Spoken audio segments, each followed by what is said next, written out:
está aquí en mi edificio que todavía tenga los permisos, así que aguantarme nomás un poco. Bueno, les estaba diciendo el tema de las calificaciones, por favor, les vuelvo a repetir, no lo tomen como que a mí me interesa aplazar a alguien, porque no es así, ¿ya? Yo no soy de los docentes de la vieja escuela que piensan que la universidad es para cernir, que si entra en 100 tienen que aprobar unos 5 nada más, porque después nos van a hacer competencia. Al fin y al cabo es la ley de la vida que los más jóvenes en un tiempo se hagan cargo de todo lo que es el tema profesional, ¿no ve? Y los que seamos más antiguos, poco a poco vamos a quedar rezagados y bueno, después tendremos que jubilarnos, pues así es la ley de la vida. Y yo particularmente soy de la idea de que solo un momento somos estudiantes, el tiempo más corto, y después somos colegas todos. Entonces lo que menos quiero es pues tener enemistades con alguno de mis futuros colegas, ¿no creen? Yo creo que al fin y al cabo ustedes van a ser los únicos que van a juzgar a sus docentes. Una vez que ya sean profesionales, que ya tengan un criterio mucho más formado y lean más, obviamente, porque no pueden juzgar a nadie no teniendo el conocimiento apropiado, pero ya teniendo un conocimiento bien definido, bien estudiado, bien leído y un nombre bien ganado, entonces ahí podrán juzgar ustedes y decir, ah, este docente era bueno o este no, este me enseñaba huevadas o este era un charlatán, ¿no ve? Entonces, justamente por esas razones es que uno se esfuerza como docente para leer más y para tener mejor currículum, para tener mejor experiencia de vida y poder pues hablar con ustedes. Existen materias que son mucho más lindas y mucho más llevaderas, que se puede eh, hablar, que se puede generar controversia, que se puede generar ejemplos bien específicos. Entonces, son mucho mejores que otras que son muy teóricas, como el tema este de fisiología, ¿no? Que es pues letra y letra y letra y letra y nada más que letra, porque no hay de otra. La experiencia de trabajo en esto es pues muy reducida. Más tienes que ser memorión, más tienes que estudiarla, leerla, analizarla y saberla. Ustedes saben que lo que dice la bibliografía en general en el tema de estudios es que el docente solo va a dar un 20% de enseñanza. Lo demás debería hacerlo el estudiante de forma propia, ¿no ve? Por el mismo tiempo reducido que tenemos. Entonces, dadas todas estas características, yo he tratado, les vuelvo a repetir, de no ser tan drástico y ponerles ceros y he supuesto que han copiado o no. Por ahí no lo han hecho. Por ahí realmente era algo que lo han leído de algún lugar y se les ha quedado grabado en la memoria y lo han copiado tal como era y yo los he puesto como copia. Por ahí tienen una memoria muy absorbente y realmente pueden definirlo tal cual como dicen los libros. Y yo lo he puesto como que fuera copia y por eso la mitad de nota, digamos. Entonces yo no me cierro a que lo veamos con ustedes, el tema de sus notas, de verlo y demás. Yo no tengo el afán de perjudicar a nadie y como le había dicho a Jonathan, le he escrito yo y le dije, por favor, hazme una videollamada y le he mostrado dónde estaba el error. Le he dicho, tienes, este es tu examen, le he mostrado en pantalla, esta es tu nota y mira, el error estaba aquí, se me ha ido un dígito, seguramente de los 2 dígitos que tenía que ponerle solo le he puesto el final y por eso le salía nota baja. Le pedí disculpas porque era mi error y les hice saber a ustedes delante de él en la plataforma que es un error mío y es subsanable, ¿no ve? No he puesto la nota final para aplazarlo, ahí sí hubiera sido complicado porque hubiera tenido que ir a pedir a Cardex que me hagan la reanudación de notas y demás. Entonces, lo mismo pasa con todos aquellos que no les he llamado. Podemos ver uno por uno sus casos, porque están aplazados, en el caso que sí lo están, y con conocimiento de causa, pues yo abriré su examen y les iré haciendo algunas preguntas y ustedes me responderán por qué estaba puesto así, de dónde han sacado y demás.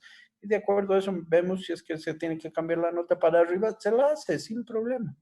Pero les vuelvo a repetir, con conocimiento de causa, no por el hecho de generar la nota nada más. ¿Ya? Lo dejaremos pendiente eso y nos ponemos en claro en el WhatsApp qué día lo hacemos. Puede ser lunes, no sé qué día tienen tiempo ustedes y yo me doy un tiempito y lo empezamos a ver con calma. ¿Ya? Tengo preparado para ustedes, si se han fijado en la plataforma, un tema que es el ciclo estral, ¿ya? Estaba pensando que es mejor que primero hablemos algunos puntos claves antes de entrar al tema del ciclo estral. Si han leído la anterior semana, les he pasado un documento muy amplio de 144 páginas que se llama la fisiología reproductiva, ¿ya? Hoy les puse otra que es la parte endocrina. Dice hormonas que actúan en la gestación en rumiantes, ¿no ve? Generalmente son las mismas, todas las hormonas reproductivas. Puede llegar a haber variación en horas o en tiempos, dependiendo la especie, lo que va a generar que su ciclo estral sea adelante o sea corte. Pero básicamente es lo mismo lo que va a generar todas las hormonas reproductivas en un sitio, ¿ya? Entonces, lo primero es que hagamos una explicación ahora de cuáles son las hormonas reproductivas, cómo actúan, qué es lo que hacen, dónde van a actuar, dónde se segregan y qué efectos puede tener dentro de la reproducción. Para que de acuerdo a eso podamos nosotros entender más a lógica la segunda parte, que es las diapositivas que también se las he colgado, que dice fisiología del ciclo estral. ¿Les parece? Entonces, lo que necesitamos saber es algunas características específicas. Uno, que todo lo relacionado hacia las hormonas se llama el proceso endocrino, ¿ya? El proceso endocrino va a estar transmitido en relación a lo que es generalmente algún órgano blanco, es decir, algún lugar donde haya formación de esta hormona y que sea transmitida hacia el cerebro mediante el hipotálamo y la hipófisis, ¿ya? Si hay alguna variación a nivel hormonal, lo que va a generar es que haya un déficit de algún tipo. Generalmente, si hablamos de hormonas reproductivas, nos vamos a guiar en el tema de lo que es una baja en el ciclo estral. Puede ser que presente celo, pero puede ser que no. Puede ser de que tenga un celo, pero que no sea un celo potente, que no sea un celo manifiesto. Es decir, que solo sea un celo silencioso. Y esto se va a ver muy interferido también por el tema de lo que es la endocrinología. Puede ser de que presente demasiada cantidad de celos, ¿ya? Pero que no haya preñez, no haya factor de ovulación. Y esto se va a llamar a otro factor endocrino que es conocido como la ninfomanía. Por último, puede ser de que haya todo el proceso reproductivo ideal, desde la pubertad, el ciclo estral, el tema de lo que es un celo efectivo, monta, haya ovulación y el animal no logre preñarse. Más que un proceso de hormonas, puede ser un proceso de fertilidad, ¿ya? Y para eso lo primero que tenemos que saber es que hay dos cosas, la infertilidad y la esterilidad. La infertilidad es un proceso en el cual cursan las hembras o los machos y no pueden dejar descendencia, pero sí tiene un tratamiento y el tratamiento siempre es hormonal. O puede ser incluso algún pseudo tratamiento con factores minerales, ¿ya? Y la otra es la esterilidad. Y la esterilidad es una condición en la cual el animal, así se haga lo que se haga, no va a poder preñar, no va a poder dejar descendencia. Entonces, dos cosas claras que tenemos que tener. Lo segundo es que sabemos que mediante el tema esto de las hormonas y demás va a haber un crecimiento grande a través de lo que es los órganos reproductivos, ¿ya? Cuando el organismo animal está generando un nuevo ser, es decir, hay monta entre un toro y una vaca, y se van a encontrar el espermatozoide con el óvulo, van a generar el proceso de fertilización. En ese momento la energía es tan fuerte, ¿ya? Por el proceso de que va a empezar a crear un nuevo ser, que empieza a generar una unión entre estas células, empieza a generar todo lo que es el ADN y empieza a generar también mucha energía positiva. Esta energía positiva va a hacer que sea tan potente que se puedan formar huesos, pues, o se pueda formar el cerebro, que es la materia más importante de todas, ¿no ve? Y es por factores de energía. Pero a veces se da un cambio tan fuerte a nivel de este factor de energía que va a hacer de que los sexos empiecen a funcionar ambos por igual. Y en ese caso se va a ver animales que tengan los dos sexos. van a ser un animal con todas las características de un macho, es decir, tamaño, peso, pene, prepucio, testículos, pero también vamos a originar, si fuera el caso y levantamos un poquito la cola, vamos a ver que haya una pseudovagina. Entonces, o que en la parte de abajo, donde lleva toda la parte peniana y demás, notemos que hay también formación de ubres. Entonces, todo este proceso se va a dar a nivel de lo que es la fertilización, pero por procesos hormonales interferidos, ¿ya? Ya este proceso también es un proceso endocrino. Es raro relativamente, se ven muchos animales con doble sexualidad, ¿sí? Así que relativamente raro, digámoslo así. Pero este es un proceso, como les digo, que se va a dar por temas de alteraciones endocrinas. Cuando nosotros tenemos un sexo bien desarrollado, por ejemplo, un macho como tal, ¿qué hormona es la que principal actúa? Es la testosterona, ¿ya? Esta hormona, también llamada como hormona androgénica, lo que va a hacer es generar de que el macho vaya a tener una condición corporal muy alta, es decir, mayor musculatura que una hembra. También va a generar de que tenga mucho líbido. A mayor cantidad de testosterona circulante, va a ser mayor el tamaño de su circunferencia escrotal. Y si hablamos de que va a tener mayor tamaño de circunferencia escrotal, tenemos que sobreentender de que va a tener mayor cantidad de líquido seminal, va a tener mayor cantidad de células viables reproductivas, es decir, espermatozoides, y va a tener mayor cantidad de líquido seminal también para que vaya a generar todas esas acciones que hacen al entrar los espermatozoides y evitar ser perdidos por el pH, por el muco cervical, por el tema de lo que es movimientos peristálticos y demás cuestiones en un aparato reproductivo femenino. Entonces, la testosterona es lo que más se mide y se controla en los machos. No hay otra hormona. Ahora bien, sí, no les mentiría yo si les diría solo la testosterona y punto. Ahí se acaba. Generalmente, si ustedes buscan, es muy poca la bibliografía que habla de hormonas en machos. ¿Por qué? Porque es la testosterona ya, el andrógeno puro y punto. Pero también se ha visto de que hay otras hormonas actuantes. Por ejemplo, el tema de la prostaglandina, ¿ya? La prostaglandina enseguida vamos a ver en hembras, pero lo que hace en machos es generar el aumento de lo que es la irrigación sanguínea. Entonces, cuando hay líbido, cuando el macho detecta que hay una hembra en celo y se pone a buscar y sabe cuál es, al olfatear sus genitales y al lamerlo, va a generar un reflejo que es llamado el reflejo de Fleming. Y lo que hace es subir un poquito la cabeza para que las fosas nasales estén a la misma altura de lo que es su cerebro. Entonces el aire entra directo, este animal levanta los labios superiores y cierra los orificios nasales, eso es el reflejo de Fleming, y lo que va a hacer es detectar las feromonas circulantes, si está habiendo estrógeno o no. Y si el cerebro le dice que sí, el animal sabe que la hembra está en celo y que va a querer montarse. Entonces, automáticamente por una orden de lo que es hipófisis y hipotálamo hipófisis, manda una orden directa hacia la parte baja del abdomen y la prostaglandina empieza a generar mayor irrigación sanguínea. Y la irrigación sanguínea va a verse concentrada a nivel peneano. Y es ahí donde el macho va a tener una primera erección, ¿ya? Va a elongar el pene a un cierto tamaño, va a montar a la hembra, va a buscar el orificio vaginal y cuando detecte que realmente ya está penetrando a la hembrita, recién va a ser la elongación completa de este pene que tiene forma de S.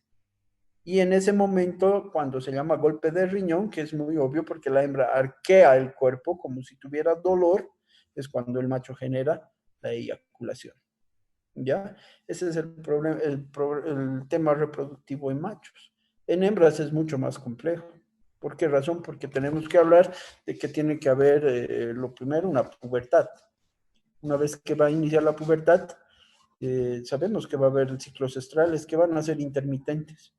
Pero a ese nivel tenemos que saber que hay muchas hormonas reproductivas actuantes, ¿ya? La primera de ellas, por ejemplo, es la GnRH, ¿ya? por sus siglas en inglés, es la hormona reguladora de las gonadotrofinas, o también llamada hormona reguladora gonadotrófica, ¿ya? Lo que va a hacer esta hormona es estimular a que haya la producción de dos hormonas específicas para la reproducción. La FSH, por sus siglas en inglés, que es la hormona folículo estimulante, y la segunda, que es la LH, que es la hormona luteinizante. Si ustedes se dan cuenta, ambas actúan a nivel ovárico, ¿ya? La primera, folículo estimulante, es obvio, su nombre lo dice, estimula a que haya crecimiento folicular. Y la segunda hace totalmente lo contrario, hormona luteinizante, quiere decir que lo que hace es romper el cuerpo lúteo, ¿ya?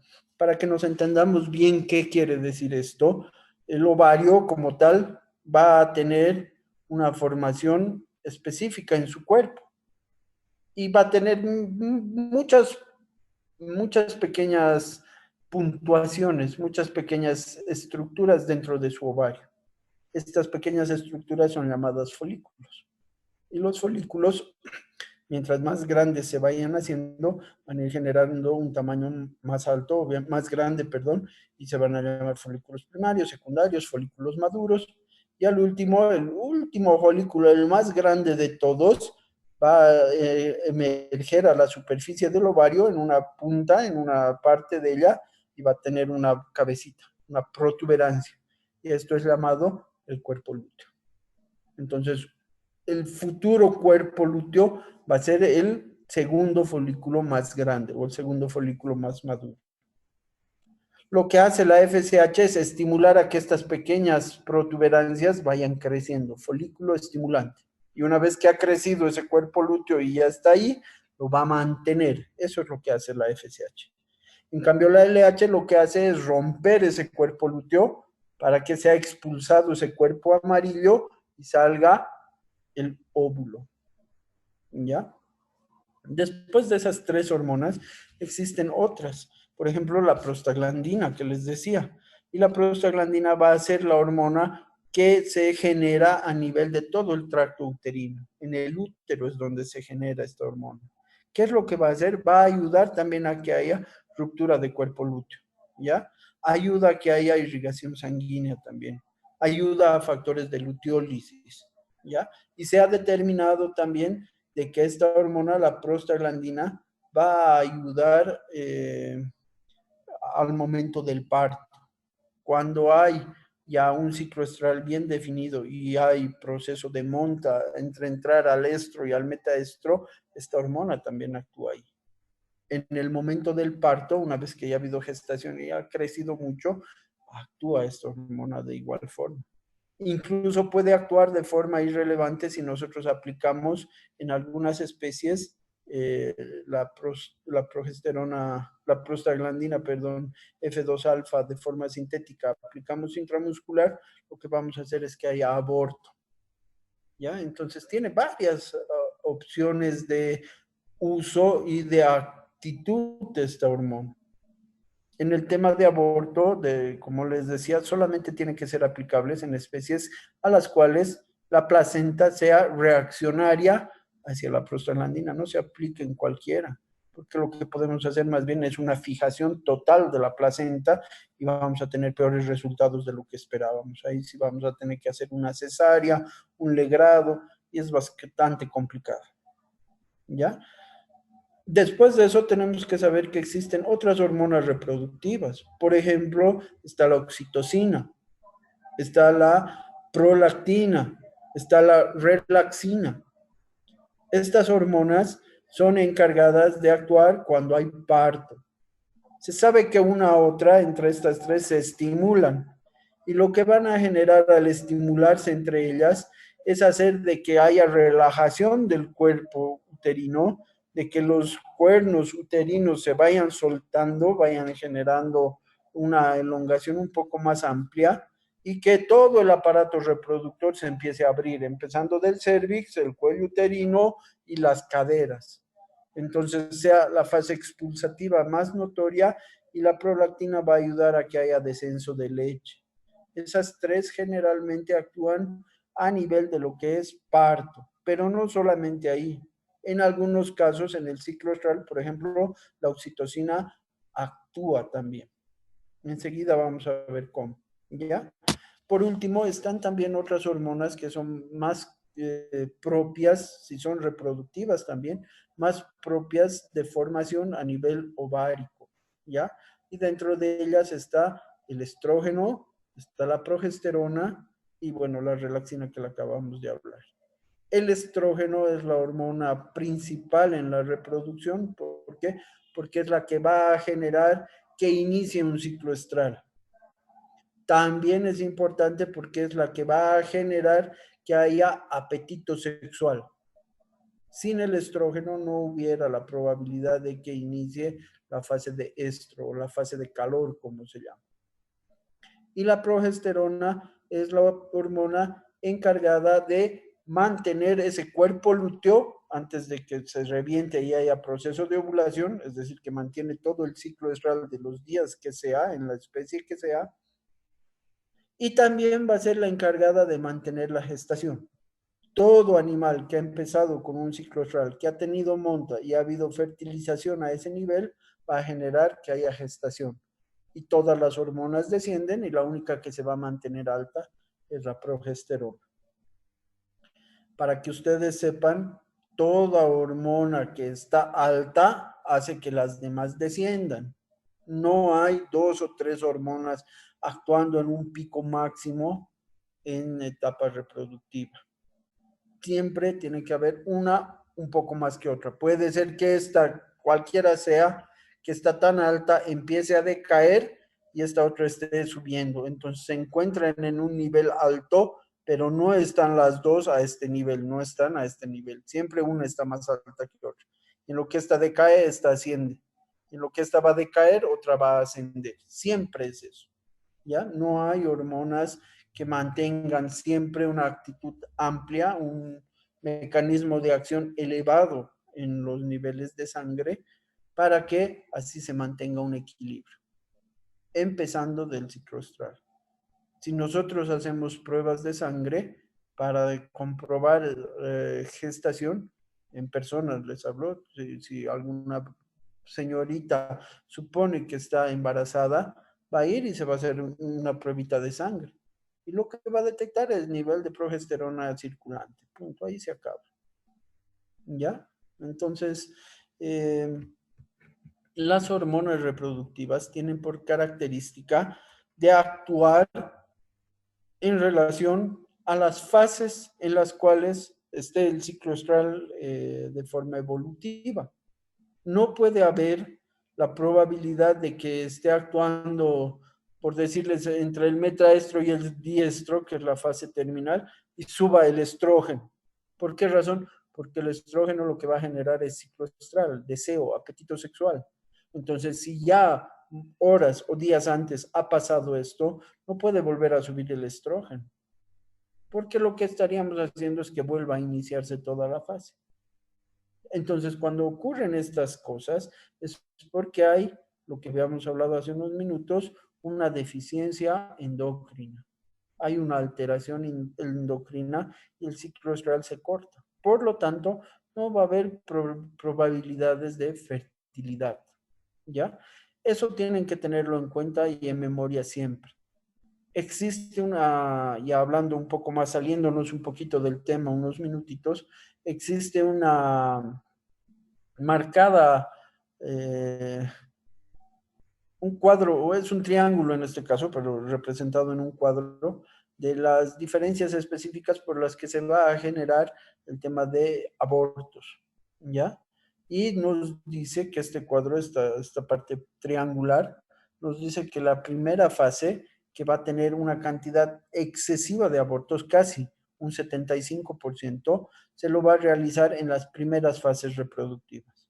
Es decir, cuando todavía no hay ni siquiera un desarrollo bueno de ese huevo, ¿no ves? La primera fase, cuando es un espermatozoide óvulo, generan que haya fertilización a nivel del huevo o cigoto, llamado así. Y mientras este huevo o cigoto, que es una célula que va empezando a crecer, que va a ser llamado mórula, y que esa mórula recién va a dar paso a otra fase que va a ser llamada embrión, mientras está pasando eso, tiene que haber un proceso de implantación o anidación, como quieran llamar. Mientras está pasando ese tiempo, que puede ser, dependiendo la especie, muy variable, supongamos en los bovinos a partir de los 14 días, ya hay fertilización. Se podría decir efectivamente que hay una gestación en curso. Pero hasta el momento que no se implante, que se vuelva embrión y que empiece a crecer, no se lo considera así. Entonces, este triángulo que les digo dice que el 75% de los abortos a nivel mundial se da en esa fase. Y es por dos cuestiones. Uno, por cambios hormonales casi siempre, es decir, que no actúen en el momento exacto los cambios hormonales y hace que el cuerpo lo reabsorba ese embrión. O dos, por temas de intoxicaciones de algún tipo. Puede ser intoxicación medicamentosa, puede ser por el uso de plaguicidas, puede ser por la toma o ingesta de alimento que venga, digamos, de una mina de un poco más arriba que haya contaminado aguas con mercurio o algún otro animal, o algún otro mineral pesado. Entonces, hasta el 75% de los abortos se genera por eso. Después de eso, el otro 25% está dividido en tres fases más pequeñas, que nos dice que los abortos se van a llevar a cabo por enfermedades infecciosas, generalmente puede ser diarrea viral bovina, puede ser leptospirosis, puede ser rinotraquitis infecciosa o en términos más avanzados, tal vez la brucelosis incluso, ¿ya? Pero a ese nivel ya no se habla de huevos y gotos, se habla de embriones o ya del feto en fase final y aproximadamente es un 20 a 22%. ¿Ya? El tema de enfermedades infecciosas en gestaciones un poquito más grandes. Y también va a tener ahí el mismo proceso de lo que es el cambio hormonal. El cambio endocrino puede generar también ahí abortos. Y al último nos dice que los últimos 2 o 3 escalones, que cuando hay abortos ya en fases finales, puede ser por tema netamente de manejo, es decir, de que los animales se golpeen, los vaquemos y estén entrando al corral y reciban un golpe muy fuerte y demás, o por factor de estrés, ¿ya? Pero esos ya son abortos fetales. Entonces, lo importante es que nosotros generemos conciencia que en la primera fase, en la parte más grande, donde hay un periodo del 75% de probabilidad de que haya aborto en fases iniciales, es tema endocrino. Y en el otro más pequeño porcentaje, que puede generar hasta un 20%, puede ser por enfermedades infecciosas o por temas hormonales también. ¿Ya? Entonces, por eso es importante que nosotros nos metamos a la cabeza y sepamos específicamente cómo actuar si es que hay algún desorden reproductivo. ¿A qué me refiero con esto?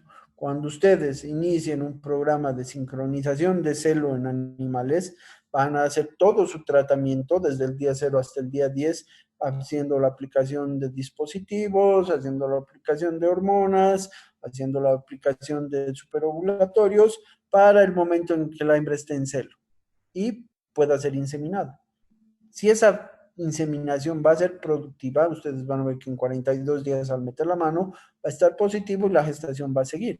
Pero si ven y entre esos 42 días o un poco antes se hace evaluación ecográfica y ven que no hay desarrollo, lo que hay que hacer es reinsertar estas hembras de inmediato en programas de resincronización, ¿ya? Y ahí es donde existe la duda que les decía.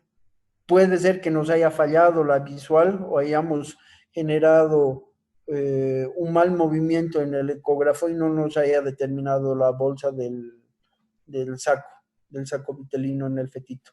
Entonces decimos, este animal no está preñado. Que vuelva a entrar al proceso de reinseminación. Y aplicamos nuevamente hormonas y obviamente hacemos que ese fetito que está creciendo sea expulsado. Por ende, no va a haber ni preñez ni en la primera ni en la segunda vuelta, ni aplicando las hormonas y descartamos a la hembra. Decimos, no, le hemos dado 2 chances, no se ha preñado, que vaya a matadero. Sin embargo, el error ha sido del operario por no haber tenido una evaluación más minuciosa del tema de lo que es la evaluación ecográfica. ¿Ya? Existen varios factores que se pueden hablar del tema reproductivo y que nos pueden tomar unas 2 o 3 horas fácilmente, solamente hablando de un pequeño punto. Entonces, lo que necesitamos saber nosotros es que de todas las hormonas que les he ido hablando, hay varias que se van generando en, en abreviaciones, ¿ya? La primera, como les decía, la hormona reguladora de las gonadotrofinas, su abreviación es GnRH, ¿ya? Claro, ¿querías preguntarme algo? Ay, perdón. Bueno, entonces les decía, la GnRH es la hormona reguladora de las gonadotrofinas. Esa es la primera. Después está otra hormona que es la FSH, hormona folículo estimulante. La otra es la LH, hormona luteinizante. Después está el estrógeno, ¿ya? Generalmente al estrógeno se lo conoce como E2, ¿ya? E mayúscula y un 2 abajo. Eso es su abreviación, ¿ya? El estrógeno puede estar conocido por varios otros nombres, ¿ya? Estrogín, estrogen, bencil, estril, bestrol también. Entonces tiene varios nombres, dependiendo a las características de qué tan pura sea el estrógeno. Si es de forma natural, si va a ser sintético o semisintético, tiene varios nombres. Lo mismo la progesterona, es conocida como la hormona P4.